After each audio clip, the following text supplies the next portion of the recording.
Mon cher Moïse, t'es pas en maillot de bain.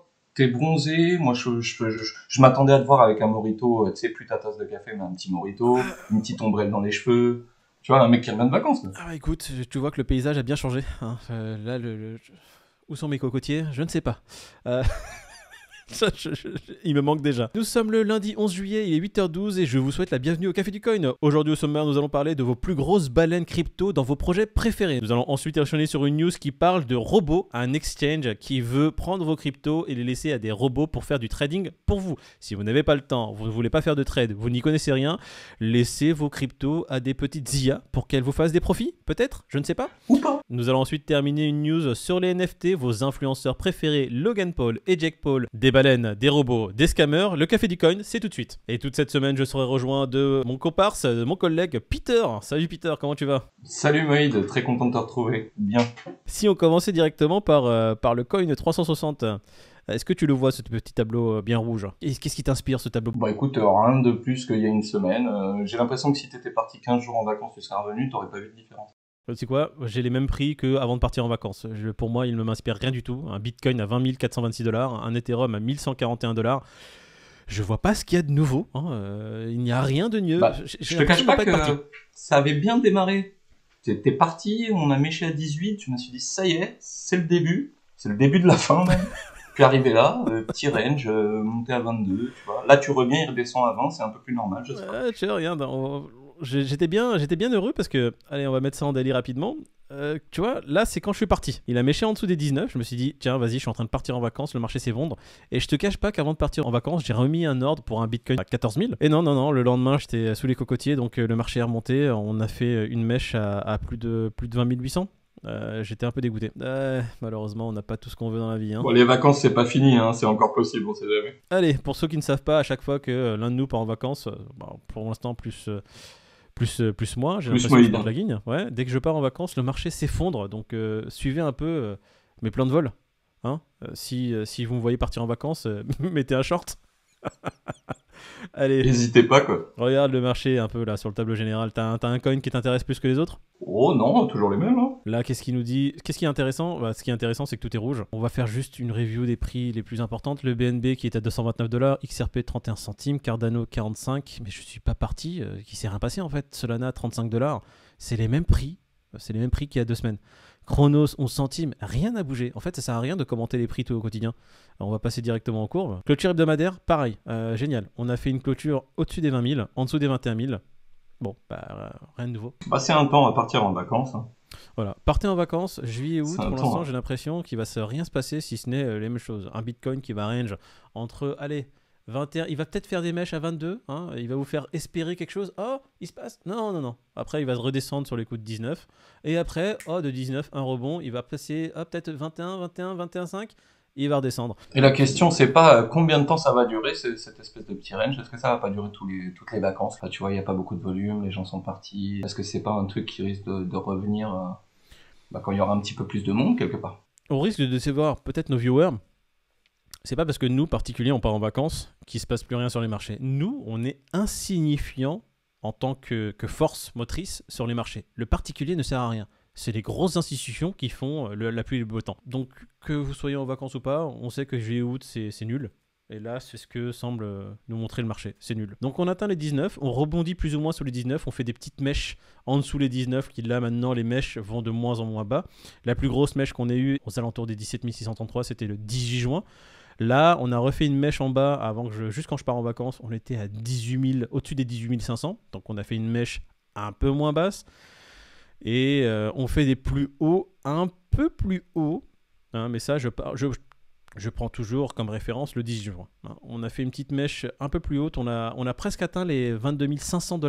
On ne les a pas dépassés, on les a presque touchés, mais c'est tout. Si vous êtes en vacances, kiffez votre Mai Tai, kiffez vos plages, allez vous faire un plongeon dans la mer et envoyez-nous des photos de vous. Allez, on va passer au Crypto Fear and Greed. Un Crypto Fear and Greed, mon Pete, qui est à 22. C'est la seule chose qui a changé avant mon départ en vacances. Ouais, il est monté petit à petit. Bah, la seule chose que ça m'inspire, c'est, comme on le disait et comme on le dit régulièrement, c'est qu'il est toujours dans l'extrême peur. Donc pour le moment, il n'y a rien de significatif, quoi. Ça veut plutôt dire que les gens retrouvent légèrement un engouement, on va dire, dans le positif. Ah bah tu l'entends, hein, de gauche à droite, Moïse, hein, que les gens disent ouais, on a peut-être touché un bottom. Tu penses qu'on a trouvé le bottom? Ah non, moi en tout cas je pense pas. Très sincèrement, je pense pas parce que je vois pas pourquoi on l'aurait trouvé en fait. Surtout que tu vois bien cette zone de 18 000, elle est tenue par rien du tout. Mhm. Donc un range à 20K pour moi ne veut pas dire bottom, même si ça m'irait bien que ce soit le bottom à 20K, hein, c'est pas la question. Un range à 20K, pour moi, c'est pas un bottom, pareil. On a fait une petite touchette en dessous des 18 000, donc aux alentours des 17 500. Pour moi, à mon avis, hein, c'est que mon avis, on va aller beaucoup, beaucoup plus bas.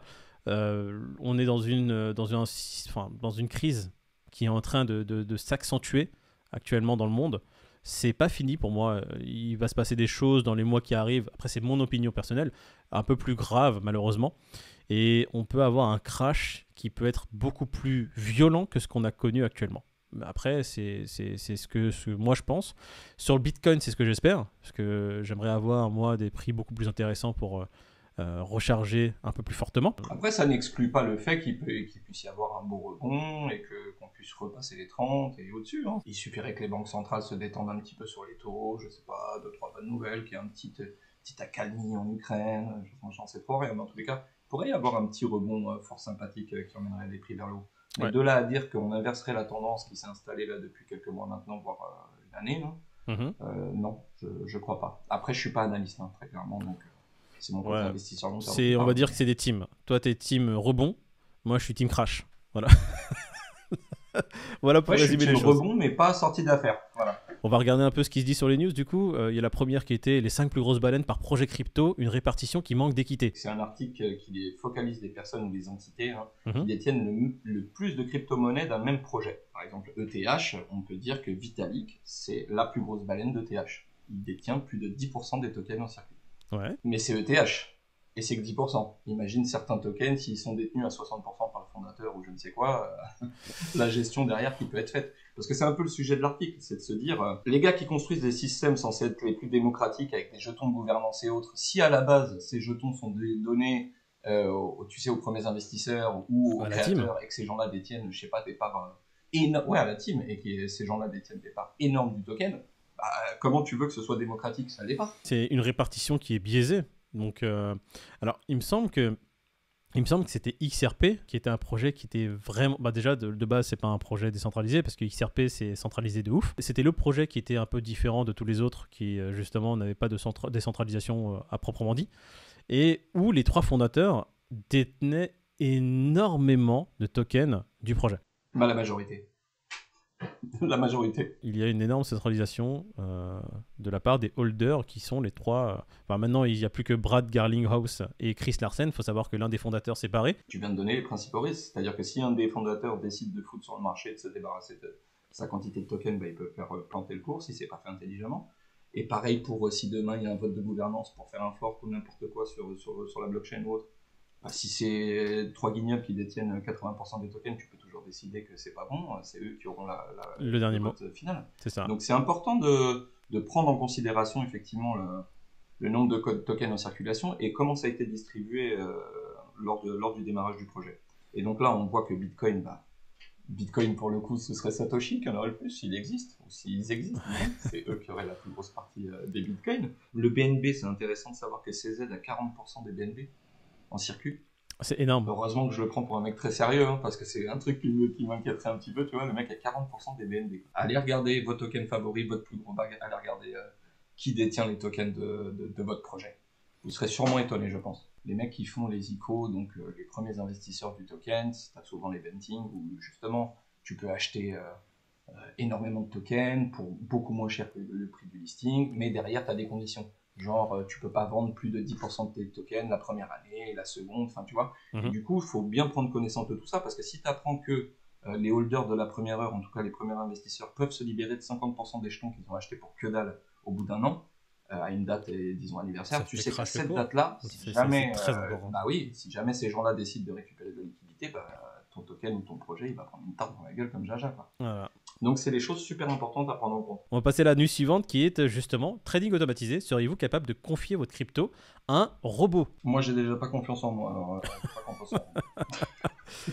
Le mec qui doute de tout. C'est un projet qui s'appelle Pekala et qui se veut, donc en tout cas c'est comme ça qu'il se dénomme, le premier service tokenisé de robots d'investissement au monde. Ouais. Donc en gros, c'est une plateforme qui est 100% gérée par un bot, et donc tu investis dans cette plateforme et eux se chargent de faire fructifier tes fonds grâce à ce bot. Alors, juste dis-moi, il n'y avait pas une plateforme qui récemment a fait les grosses news et qui était un peu dans le même... Si. Bah, Upraise, c'était une startup coréenne dont on a parlé avec David la semaine dernière. Donc, eux, pareil, c'était une plateforme de trading assistée par intelligence artificielle. Ouais. Et elle, soi-disant, hein, c'est la communication qu'a eu la boîte, le bot aurait décidé de short le Luna et il aurait planté 99% des fonds des utilisateurs. Oh, donc ce serait la faute du bot. Déjà, d'ailleurs, j'ai un pote, c'est marrant, anecdote perso, j'ai un pote avec qui j'ai discuté hier qui avait un bot aussi et qui lui ramenait à peu près 10%. 10-15% par mois, gentiment, un petit truc sympa, hein, sur lequel il avait mis 1000 dollars, je crois qu'il a 21 000 dollars. Il avait ce truc-là depuis plus d'1 an et demi. Il s'avère que le bot, il était géré par des Russes et des Ukrainiens. Et là, ils ont tout bloqué. Bloqué le bot, les retraits, les bordels. Il a 21 cas qui dorment dessus, il peut plus les prendre. Ouais, bah, tu vois, ça c'est le problème. Sympa le bot. Ça, c'est le problème aussi, tu vois, quand les bots sont gérés par des plateformes tierces, enfin une tierce personne, donc vous n'avez pas le contrôle de vos fonds, c'est toujours le risque. Je suis passé sur la prochaine news, là, c'est Logan Paul qui a transformé la carte Pokémon la plus chère au monde en NFT. Ouais, il est bon, lui. Lui, c'est un génie. Je sais pas si t'as vu la photo où il a mis un collier en or encadré dans une boîte en or et il a mis la carte. Si. Il l'a collier autour du cou. Un collier à 5 millions de dollars quand même. Hein. Ce qui est fort, c'est que ce mec-là, il a réussi à créer une entreprise dans le domaine des NFT pendant un bear market et qui arrive à engranger des millions avec ça. Il a acheté une carte Pokémon à peu près 5,5 millions de dollars. Il l'a tournée en NFT et sur sa plateforme à lui, il l'a divisée en actions. Les gens vont acheter justement ses parts de NFT et lui va récupérer 5 millions de dollars. Donc au final, il a acheté la carte pour presque gratos. Il détient 51% des droits sur la carte. Et sa communauté n'en détient que 49%. Ah, il est fort. Hein. Très très fort. C'est-à-dire que là, il va... Après, en plus, il vend ça sur sa place. Enfin, il l'a fait sur sa propre marketplace, hein, liquide market. Donc, ça fait un peu de fonds et d'opérations qui se font sur sa propre plateforme. Mais ouais, il est co-founder de ce truc-là et il partage les droits. Donc, il a tokenisé en gros la moitié de son NFT. Il y a même de la gouvernance. Hein, ça veut dire que si les 50% décident qu'il ne peut pas prendre la carte pour aller en faire quelque chose, il ne peut pas. Hein. C'est un mec qui est en train de réussir à monter un business dans ce domaine-là et vraiment rendre la chose intéressante. Il a monté un business autour de photos Polaroid qu'il fait. Et il donne même une utilité après avec le Polaroid. C'est ça. Une utilité dans la vie réelle. Derrière, tu peux assister à un tournage, tu peux faire des trucs grâce au Polaroid que tu as acheté. Mais le mec est doué, il adore les NFT, il a un wallet à plus d'1 million de dollars en NFT, il a monté une partie, enfin, il est sa marketplace.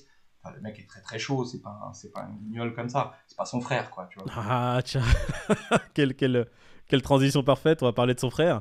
Alors, son frère Jack Paul, qui lui est un peu différent dans le domaine des NFT. Il fait partie des gens qui ont promu le Safe Moon. Oh. Donc déjà, voilà, ça sent mauvais. Il a promu le Safe Moon avec David, ils étaient deux, il y avait lui et David à promouvoir le Safe Moon. Ouais. On sait comment ça a fini. Il y a un mec, tu sais, très connu, Kofi Zilla, là, celui qui fait des enquêtes sur le net et tout, qui a approfondi tout ça et qui a prouvé par A plus B que le mec c'était un gros scammer qui Enfin, il était là pour promouvoir des projets qui étaient des scams à fond sur les NFT, il s'est fait des millions comme ça, quoi. Et je crois même qu'il est en procès d'ailleurs, hein. Il y a des mecs qui se sont mis à un collectif autour du Safe Moon, pour ne citer que ça, qui l'attaque en justice et tout, et ça rigole pas du tout. Hein. Alors attends, tu dis qu'il promeut des projets. Il faut savoir qu'il a lancé un projet aussi. Il a lancé un projet sur lequel il a pris plus de 15 millions, il n'a pas mis de roadmap, il a fait un rug pull. Alors, un rug pull, c'est quoi? C'est-à-dire qu'il s'est barré avec la caisse.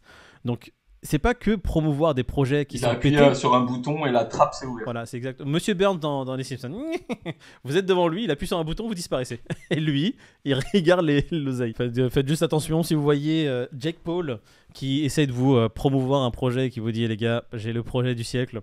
Il s'appelle Shiba Inu. C'est là qu'il faut se dire. Non, mais un YouTuber, quoi, en général, qui parle d'un projet, bah ok, ça peut être très bien, merci de m'en parler, mais je vais faire mes propres recherches, comme d'habitude. Non, mais ça doit être ça pour tout. C'est pas que YouTuber. Si vous voyez, de toute façon, un article, si vous voyez les mecs du Café du Coin, hein, nous, on est en train de vous parler d'un projet. Ouais, ton pote du coin. Ton pote du coin, voilà. C'est pas parce que ton pote te dit, les gars, mets de l'argent sur ça, tu vas voir, ça va péter. Non. Allez sur le truc dont il vous parle, ouvrez la page du projet, allez sur le white paper, regardez ce qui vous plaît pas, ce que le projet veut faire. Et là, vous dites juste, bah écoute, ce projet a l'air pas mal, hein, c'est de bon augure. Je vais mettre de l'argent dessus que je suis prêt à perdre. Encore une fois, que vous êtes prêt à perdre. Exactement, mais si jamais ça se casse la gueule, mon grand, tu t'en prends qu'à toi-même. Alors que là, si ça se pète la gueule parce que t'as écouté Moïd au Café du Coin, tu vas commencer à te dire, Moïd c'est une grosse merde, il me dit que de la merde. Coco, Moïd il t'a donné une information, à toi d'en tirer le bon et le moins bon. Je veux dire, Moïd t'as pas demandé de mettre ton slip dessus. Ouais, Il faut savoir que Le mec qui marche à poil, il est pas content maintenant. je mets, Pas dans une plage nudiste et ne nous casse pas les couilles. Bah, vous avez parlé d'une photo de moi en slip et vous ne l'avez pas eu. La justification elle est très simple d'ailleurs, hein, parce que j'ai perdu plus que mon slip moi sur les marchés. Donc je ne porte plus de slip, malheureusement j'en ai plus. Voilà. Mais t'avais un joli peignoir. j'ai plus qu'un peignoir. Tu sais que David m'avait rien dit, hein. Il m'avait rien dit. Il a mis à un moment donné, il a fait attends Bride, à toi de prendre la parole, genre. Et puis il t'a mis. Je suis resté sur le cul quand je t'ai vu allongé avec ton peignoir, là, t'étais au top. C'était moi pour Je te réserve la même chose pendant mes congés. Et toi, j'ai l'impression que t'as encore ton slip parce que t'as réussi à vendre au plus haut du marché. T'es quand même un génie. Donc je vais commencer à t'écouter un peu plus. Pas au plus haut, mais disons que j'ai eu un peu de chat. Bah, on a fait le tour. Comment c'était cette ces petites news là, pour ton retour de vacances? On t'épargne un petit peu. Il n'y a pas eu grand chose qui s'est passé sur les marchés. J'ai l'impression, là, tu vois, le fait que je sois parti en vacances, bah, ça prouve encore une fois. Tu peux disparaître pendant 2 semaines, il se passe absolument rien. Donc regarder au quotidien, c'est strictement pas nécessaire, ça sert à rien. Tu te crées plus d'anxiété, plus de stress qu'autre chose à avoir les yeux rivés sur les courbes au quotidien, alors que moi je parle de mon point de vue en long terme. Tiens, regarde, j'ai mis cette petite photo et on va terminer sur ça, je pense. Petite photo du Café du Coin. On a dépassé les 500 abonnés pendant que j'étais en vacances. On vous remercie du fond du cœur de nous suivre au quotidien, de nous supporter, hein, de supporter nos vidéos et j'espère rigoler avec nous quand on parle un peu de tout et rien. À part vous dire un grand merci et continuez avec nous et continuez à en parler à tout le monde. N'hésitez pas. Faites chier vos grands-mères, vos amis, votre famille, vos cousins, vos voisins. Votre oncle. Tout le monde ici, c'est ouvert à tout le monde. Si nos vidéos vous insupportent, faites-en la promotion auprès de gens que vous n'aimez pas. Justement, n'hésitez pas. Allez voir ces gens-là et dites j'ai un plan pour toi, suis cette chaîne, regarde toutes leurs vidéos depuis le début et t'auras une surprise. N'hésitez pas à interagir avec nous, n'hésitez pas à mettre un pouce bleu si la vidéo vous a plu, n'hésitez pas à mettre un pouce rouge si elle vous a déplu, n'hésitez pas à mettre en commentaire ce que vous pensez, tout ce qui vous passe par la tête. Le BNP, je sais pas, qu'est-ce que vous en pensez? Tout ce qui vous passe par la tête, mettez-le en commentaire, on se fera une joie de les lire et de vous y répondre. N'hésitez pas à vous abonner, n'oubliez pas. Et puis nous on se retrouve demain matin, même heure. Demain matin avec grand plaisir, comme d'habitude. On vous souhaite un bon réveil si vous vous réveillez et une bonne journée si vous êtes en plein milieu d'après-midi. On se retrouve demain. Ciao. À demain.